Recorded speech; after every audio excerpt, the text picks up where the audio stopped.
আসসালামু আলাইকুম। শেফাস কুকে সবাইকে স্বাগতম। আশা করি সবাই ভালো আছেন।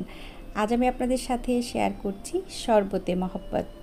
এটা ইন্ডিয়ান একটা স্ট্রিট শরবত। আর এখন বাংলাদেশের রাস্তার পাশেও এই শরবতটা কিন্তু পাওয়া যায়। খুবই মজার একটা শরবত, চলছে রমজান মাস, অবশ্যই একবার ট্রাই করবেন। চলুন শুরু করা যাক। প্রথমেই আমি এখানে তরমুজ নিয়ে নিয়েছি, আর এখানে আমি তরমুজ নিয়েছি 4 ভাগের একটা তরমুজের 4 ভাগের 1 ভাগ। তো আমি আমার পছন্দ অনুযায়ী তরমুজ দিচ্ছি, আপনারা আপনাদের পছন্দ অনুযায়ী তরমুজ ব্যবহার করবেন। তরমুজটাকে আমি এখন ছোট ছোট করে মানে কুচি কুচি করে কেটে নিব। তো আমার মনে হয় এই শরবতে যত কুচি করে দেওয়া যায় ততই ভালো লাগে। আর অবশ্যই যখন কুচি করবেন চেষ্টা করবেন যে সাথে বিচিগুলা থাকে, বিচিগুলা একটু ফেলে দেওয়ার জন্য। তারপরও দেখা যাচ্ছে দুটো একটা বিচি এর সাথে যাবে, এটা কোনো ব্যাপার না। তো অবশ্যই এইভাবেই করার চেষ্টা করবেন। এখন আমি তরমুজগুলাকে কুচি কুচি করে কেটে নিয়ে চলে আসলাম শরবতটা বানানোর জন্য।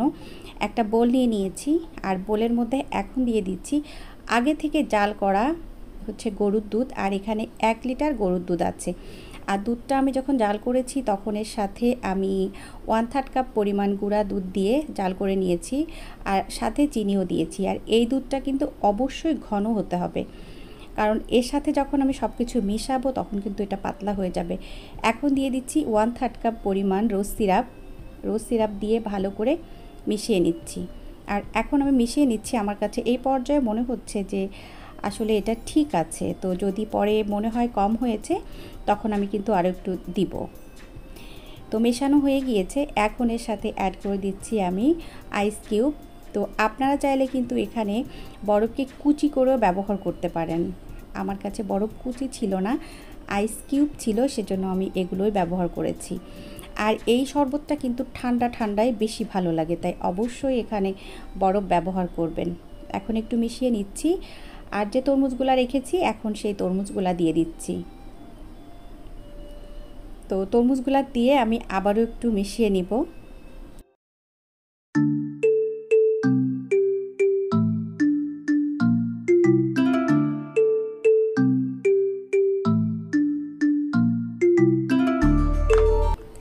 মেশানো হয়ে গিয়েছে। এই পর্যায়ে আমার কাছে মনে হয়েছে যে একটু কম লাগছে রোজ সিরাপ। তো আমি এখানে আরও 1 টেবিল চামচ রোজ সিরাপ দিয়ে দিয়েছি।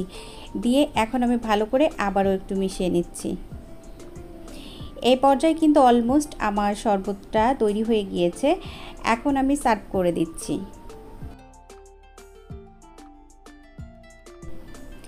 এখন শরবত সার্ভ করার জন্য আমি 2টা গ্লাস নিয়ে নিয়েছি, আর গ্লাসের মধ্যে আমি বরফ দিয়ে দিয়েছি। আর এই শরবতটা যতটা ঠান্ডা খাবেন ততই কিন্তু বেশি ভালো লাগবে। তো এখন আমি গ্লাসগুলো ভর্তি করে নিচ্ছি। গ্লাসগুলো ভরা হয়ে গিয়েছে। এই পর্যায়ে আমি একটু ডেকোরেশন করে দিচ্ছি। যে তরমুজ আমি কেটেছিলাম ওখান থেকে কয়েক পিস তরমুজ রেখে দিয়েছিলাম, সেটা দিয়ে আমি এখন উপরে একটু সাজিয়ে দিচ্ছি আর কি। আর সাজানো গোছানোটা আসলে একান্তই নিজেদের ব্যাপার। তো এতক্ষণ যারা আমার সাথে ছিলেন সবাইকে অসংখ্য অসংখ্য ধন্যবাদ। সবাই ভালো থাকবেন, আমার জন্য দোয়া করবেন। আগামী রেসিপি দেখার আমন্ত্রণ জানিয়ে আজকের মতো আমি শেফা বিদায় নিচ্ছি। আল্লাহ হাফিজ। আসসালামু আলাইকুম।